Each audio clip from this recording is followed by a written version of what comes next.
பஞ்சு முறுக்கு மந்த்ரா கடலை எண்ணெயில நானே பண்ணுது. ஒரு சேலஞ்ச், உங்களால இந்த மாதிரி முறுக்கு செய்ய முடியுமா? மந்த்ரா கடலை எண்ணெயில முறுக்கு செஞ்சு பாருங்க. ஓகே.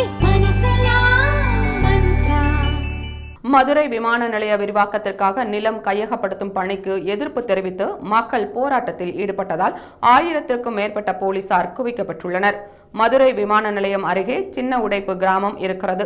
இந்த விமான நிலைய விரிவாக்கத்திற்காக விவசாய நிலங்கள், வீடுகள், கோவில், மயானம் உள்ளிட்ட இடங்களை கையகப்படுத்தப்பட இருக்கின்றன.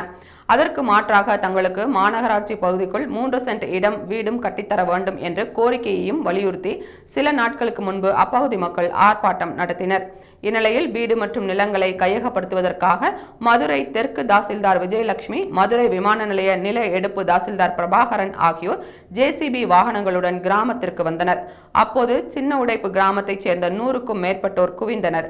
அதிகாரிகள் நடத்திய பேச்சுவார்த்தையில் தங்களுக்கு 3 சென்ட் இடம் வழங்க வேண்டும் என்றும் அப்பகுதியில் பள்ளி, கோவில், மயானம் உள்ளிட்ட அனைத்து வசதிகளும் செய்து தரப்பட வேண்டும் எனவும் கோரிக்கை வைத்தனர்.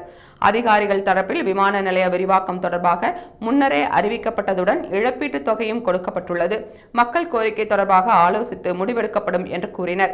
இதையடுத்து சின்ன உடைப்பு கிராம மக்கள் அமைச்சர் மூர்த்தியிடம் பேச்சுவார்த்தை நடத்தினர்.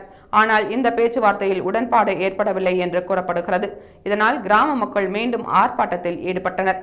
இந்நிலையில் ஞாயிற்றுக்கிழமை காலை 1000க்கும் மேற்பட்ட போலீசார் அங்கு குவிக்கப்பட்டனர்.